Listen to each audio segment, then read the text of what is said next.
नमस्कार दोस्तों, स्वागत है आप सभी का M with Rajendra YouTube channel पर। आज हम डिस्कस करने वाले हैं मध्यकालीन भारत।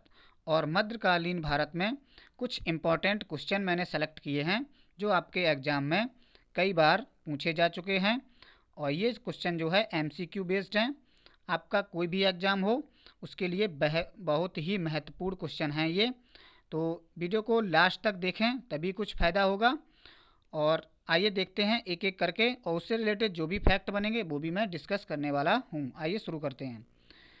पैगंबर हजरत मोहम्मद साहब जो थे, इनका जन्म कहाँ हुआ था? मतलब ये क्वेश्चन है, सॉरी, कब हुआ था।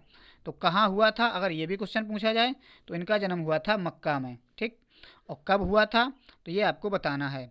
तो इसका जो आंसर होगा ऑप्शन नंबर ए सही है, यानी कि 570 ईस्वी में हुआ था पैगंबर हजरत मोहम्मद साहब का जन्म। और इनके बारे में कुछ एक्स्ट्रा जानकारी जान लेते हैं कि जो पैगंबर हजरत मोहम्मद थे, ये जो थे इस्लाम धर्म के प्रवर्तक थे, ठीक है। इस्लाम धर्म के प्रवर्तक कौन थे? पैगंबर हजरत मोहम्मद। और इनका जन्म हुआ था 570 ईस्वी में, और इनकी मृत्यु हुई थी 632 ईस्वी में, ठीक है। और इनके बारे में जान लेते हैं कि जो इनका जन्म हुआ था वो मक्का में हुआ था, और मक्का कहाँ पे है? सऊदी अरब में है। नेक्स्ट क्वेश्चन कर लेते हैं, मक्का शहर कहाँ स्थित है? अभी मैंने बताया आपको, तो मक्का शहर स्थित है सऊदी अरब में। नेक्स्ट क्वेश्चन देखते हैं, क्वेश्चन नंबर थर्ड। हिंद यानी कि भारत की जनता के संदर्भ में हिंदू शब्द का प्रथम बार प्रयोग किया था। भारत की जनता के संदर्भ में सबसे पहले हिंदू शब्द का प्रयोग किसने किया था, ये आपको बताना है। तो ये किया था अरबों ने। ऑप्शन नंबर डी सही है। तो भारत की जनता के संदर्भ में जो हिंदू शब्द है वो सबसे पहले किसने यूज किया? तो वो यूज किया था अरबों ने। कुछ और शब्द देख लेते हैं, जैसे ईरानियों ने भारत को सबसे पहले हिंदुस्तान कहा था। ये भी ध्यान रखना, किसने भारत को सबसे पहले हिंदुस्तान कहा था? तो ईरानियों ने। और यूनानियों ने भारत को सबसे पहले इंडिया नाम दिया था। जो यूनानी थे उन्होंने भारत को किस नाम से पुकारा था? तो वो नाम था आपका इंडिया, ठीक। और अरबों ने भारत को हिंदू, मतलब जो है भारत की जनता को हिंदू शब्द से संबोधित किया। क्लियर? तीनों पॉइंट फिर से देख लेते हैं। ईरानियों ने भारत को क्या कहा था? हिंदुस्तान। यूनानियों ने क्या कहा था? इंडिया। और अरब जो लोग थे, अरबी लोग थे, इन्होंने भारत की जनता के संबंध में एक शब्द कहा था, उसका नाम है हिंदू। नेक्स्ट क्वेश्चन देखते हैं, भारत पर पहला मुस्लिम आक्रमण किस वर्ष हुआ? वेरी इंपॉर्टेंट क्वेश्चन, कई एग्जाम में पूछा भी जा चुका है और आगे आने वाले एग्जाम में पूछा भी जा सकता है, ठीक है। तो इसका जो आंसर होगा वो होगा ऑप्शन नंबर सी सही है। 711 ईस्वी में जो भारत पर पहला मुस्लिम आक्रमण हुआ था वो हुआ था 711 ईस्वी में, ठीक है। तो ये एक अरब आक्रमण था। कौन सा आक्रमण था? अरब आक्रमण था। और ये आक्रमण किसने किया था? तो मोहम्मद बिन कासिम ने किया था। मोहम्मद बिन कासिम ने इससे पहले भी आक्रमण किया था, लेकिन वो असफल रहा था, और ये एक सफल आक्रमण था। नेक्स्ट क्वेश्चन कर लेते हैं, मोहम्मद बिन कासिम द्वारा सिंध की विजय कब हुई? तो जो मोहम्मद कासिम था, इसने सिंध को कब जीता था, ये आपको बताना है। तो इसने सिंध को जीता था 712 ईस्वी में, यानी ऑप्शन नंबर सही है आपका सी, ठीक है। तो 712 ईस्वी में इसने सिंध को जीता था, और 713 ईस्वी में इसने जीता था मुल्तान को। ये भी आपको ध्यान रखना है। नेक्स्ट क्वेश्चन कर लेते हैं, भारत में प्रथम मुस्लिम आक्रमणकारी कौन था?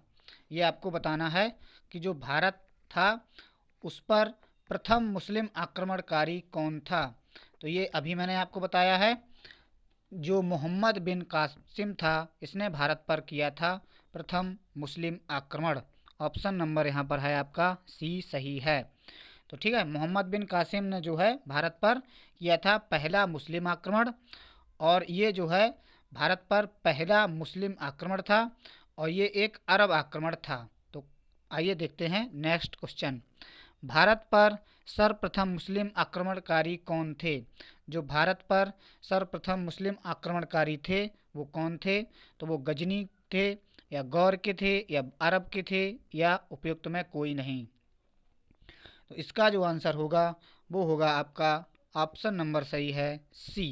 ठीक है, अरब के थे। जो भारत पर पहला मुस्लिम आक्रमण हुआ था वो किसने किया था? तो मोहम्मद बिन कासिम ने किया था। मोहम्मद बिन कासिम एक अरबी था और ये भारत पर पहला मुस्लिम आक्रमण था जो कि एक अरब के लोगों के द्वारा किया गया था। नेक्स्ट क्वेश्चन कर लेते हैं। मोहम्मद बिन कासिम कौन था? तो तुर्क था, मंगोल था, या एक अरब था, या तुर्क अफगान था? तो ये अभी मैंने आपको बताया था। तो ये था ऑप्शन नंबर सी, यानी कि अरबी यानी अरब। इनमें से कौन गजनी राजवंश का संस्थापक था? ये बताना है, क्वेश्चन नंबर 9।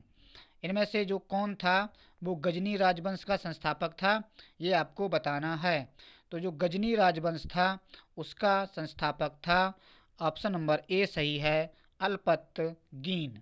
अल्पतगीन जो था वो गजनी वंश का संस्थापक था, और गजनी वंश को एक और नाम से जानते हैं, यामिनी वंश। ठीक है, गजनी वंश का एक और नाम क्या है? यामिनी वंश। नेक्स्ट क्वेश्चन कर लेते हैं। निम्न में से कौन चंदेल शासक जो था महमूद गजनबी से पराजित नहीं हुआ था? इनमें से कौन सा ऐसा चंदेल शासक है जो महमूद गजनबी से पराजित नहीं हुआ था? तो वो था ऑप्शन नंबर आपका सही है बी, विद्याधर। विद्याधर जो था वो महमूद गजनबी से पराजित नहीं हुआ था। वीडियो को लास्ट तक देखें, तब आपको बहुत ज़्यादा फ़ायदा होगा। और चैनल पर पहली बार आए हैं तो चैनल को सब्सक्राइब जरूर कर लें। महमूद गजनबी का दरबारी इतिहासकार कौन था? ये आपको बताना है। तो महमूद जो गजनबी था इसका दरबारी इतिहासकार कौन था? तो हसन निजामी था, या फिरदौसी था, या चंदबरदाई था, या उतबी था? तो इसका जो आंसर होगा ऑप्शन नंबर बी सही है, उतबी था महमूद गजनबी का दरबारी इतिहासकार। नेक्स्ट क्वेश्चन कर लेते हैं। फिरदौसी किसके दरबार से संबंधित था? जो फिरदौसी था वो किसके दरबार से संबंधित था, ये आपको बताना है। जल्दी से बताएं। तो इसका जो आंसर होगा वो होगा ऑप्शन नंबर ए सही है, महमूद गजनबी। ठीक है, महमूद गजनबी के दरबार से संबंधित था। ठीक है, फिरदौसी। नेक्स्ट क्वेश्चन देख लेते हैं। शाहनामा एक जो ग्रंथ है इसके लेखक कौन थे? जल्दी से बताएं। इसका जो आंसर होगा वो होगा ऑप्शन नंबर बी सही है। ठीक है, नेक्स्ट क्वेश्चन कर लेते हैं। महमूद गजनी या गजनबी दोनों एक ही बात है, कंफ्यूज मत होना, के साथ आने वाला प्रसिद्ध इतिहासकार कौन था? वेरी इंपॉर्टेंट क्वेश्चन, कई एग्जाम में पूछा जा चुका है। इसके बारे में हम कुछ एक्स्ट्रा फैक्ट भी जानेंगे। ठीक है, आगे वीडियो में। आइए आगे बढ़ते हैं। चलिए इसका आंसर बताइए जल्दी से। तो इसका आंसर होगा अल बरूनी। अल बरूनी जो था ये बहुत ही विद्वान था और ये भारत में आया था मोहम्मद गजनवी या गजनी के साथ। नेक्स्ट क्वेश्चन कर लेते हैं। अल बरूनी भारत में कब आया था, ये आपको बताना है। तो अल बरूनी जो है भारत में आया था, ऑप्शन नंबर सी सही है, 11वीं ईस्वी में। 11वीं शताब्दी ईस्वी में अल बरूनी जो है भारत आया था। निम्नलिखित कथनों में से कौन सा अल बरूनी के संबंध में सही नहीं है? जल्दी से बताएं, कौन सा अल बरूनी के संबंध में सही नहीं है?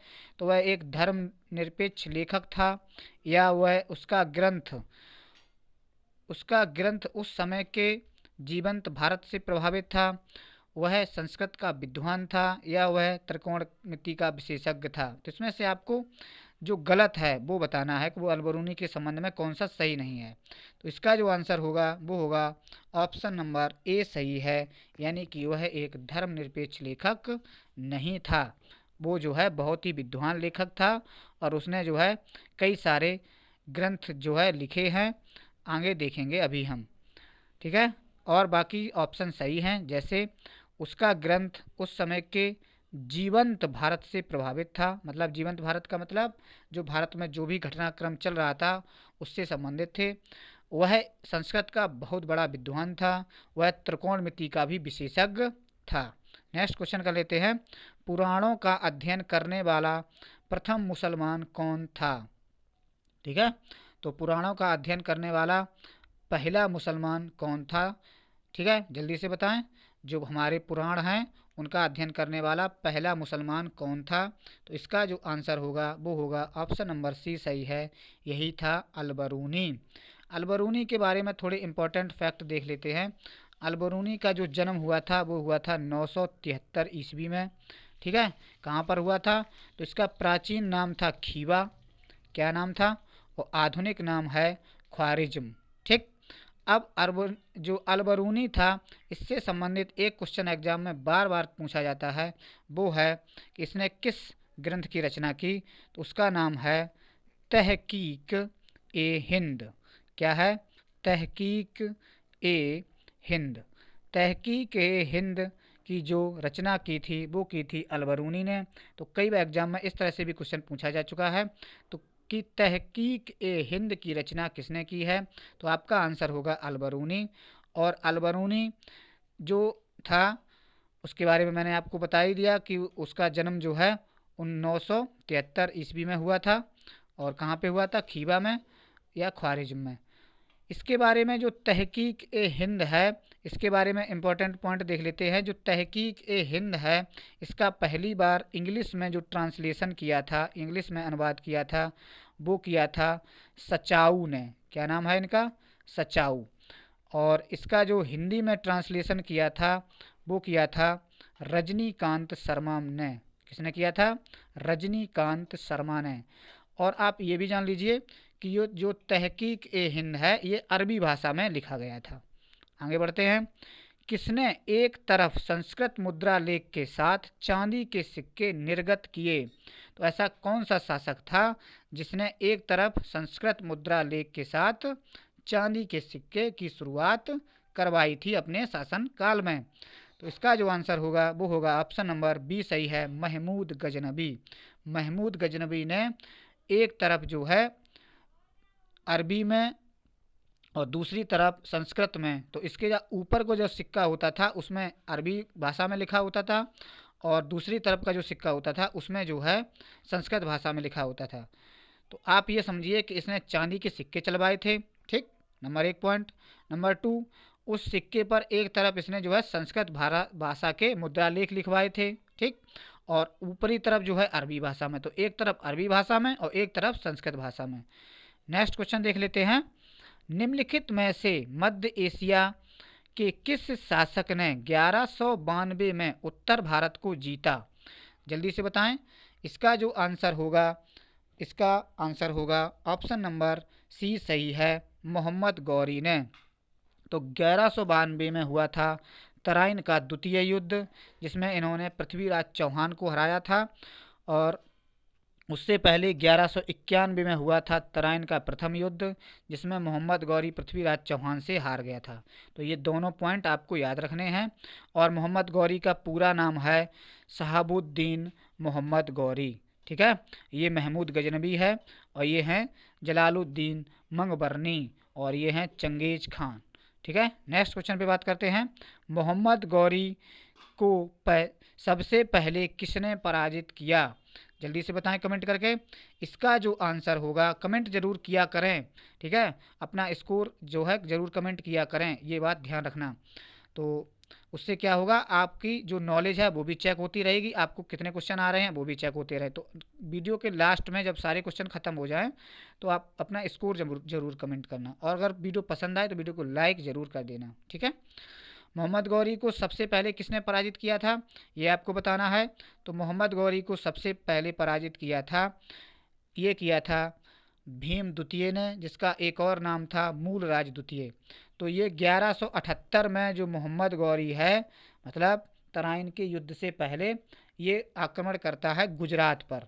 और उस समय गुजरात का जो शासक था वो था यही भीम द्वितीय, या जिसका नाम और एक और नाम था मूलराज द्वितीय। तो ये मूलराज द्वितीय मोहम्मद गौरी को 1178 में पहली बार पराजित करता है। तो सबसे पहले किसने किया था? तो ये किया था भीमराज द्वितीय ने, ये आपको ध्यान रखना है। मोहम्मद गौरी ने जयचंद को किस युद्ध में पराजित किया था? Very important question.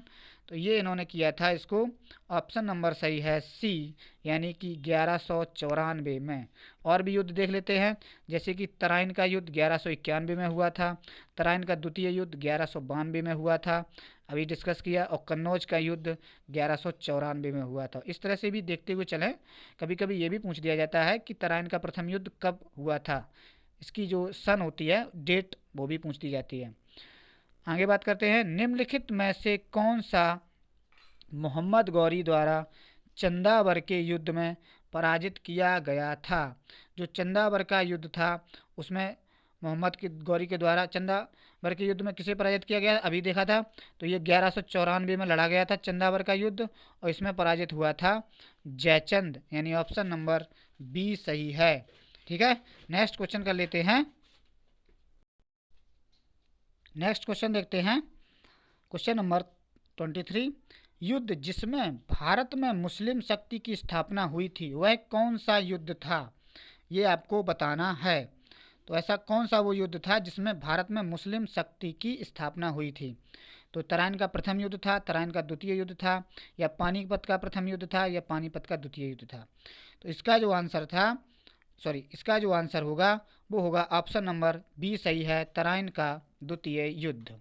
ठीक है, नेक्स्ट क्वेश्चन देखते हैं, कब लड़ा गया था तराइन का द्वितीय युद्ध? 1192 में पृथ्वीराज चौहान और मोहम्मद गौरी के बीच में, जिसमें मोहम्मद गौरी जो है पृथ्वीराज चौहान को हरा देता है। नेक्स्ट क्वेश्चन देखते हैं, क्वेश्चन नंबर 24। किस मुस्लिम शासक के सिक्कों पर देवी लक्ष्मी की आकृति बनी थी? वेरी इंपॉर्टेंट क्वेश्चन, कई एग्जाम में पूछा भी जा चुका है। तो इसका जो आंसर होगा मोहम्मद गौरी। तो मोहम्मद गौरी जो था, इसके सिक्कों पर देवी लक्ष्मी की आकृति बनी हुई थी। नेक्स्ट क्वेश्चन देखते हैं, next and last question. Mahmud Ghaznavi के साथ भारत आने वाला मुस्लिम विद्वान था, कौन था? वो था अल बरूनी। इसके बारे में हम अभी पीछे डिस्कस कर भी चुके हैं। ये थे आपके मध्यकालीन भारत से टॉप 25 क्वेश्चन। अगर आपने वीडियो पूरा देखा होगा तो आपको बहुत ही मज़ा आया होगा। बहुत ही सेलेक्टेड क्वेश्चन थे जो बार बार एग्जाम में रिपीट होते हैं या कहीं ना कहीं एग्जाम में पूछे भी जा चुके हैं। तो ये वीडियो कैसा लगा, वीडियो में कमेंट करके ज़रूर बताएं। अगर वीडियो पसंद आया हो तो वीडियो को लाइक ज़रूर कर दें और वीडियो को ज़्यादा से ज़्यादा शेयर करें। और मिलते हैं तब नई वीडियो में। ऐसे ही अच्छे वीडियो पाने के लिए चैनल को सब्सक्राइब जरूर कर लें। रेड कलर में लिखा होगा सब्सक्राइब और उसके साइड में आएगा बेल आइकन, उसको प्रेस कर दें। तो मिलते हैं एक नई वीडियो में, तब तक के लिए जय हिंद, जय भारत। जुड़े रहिए, धन्यवाद।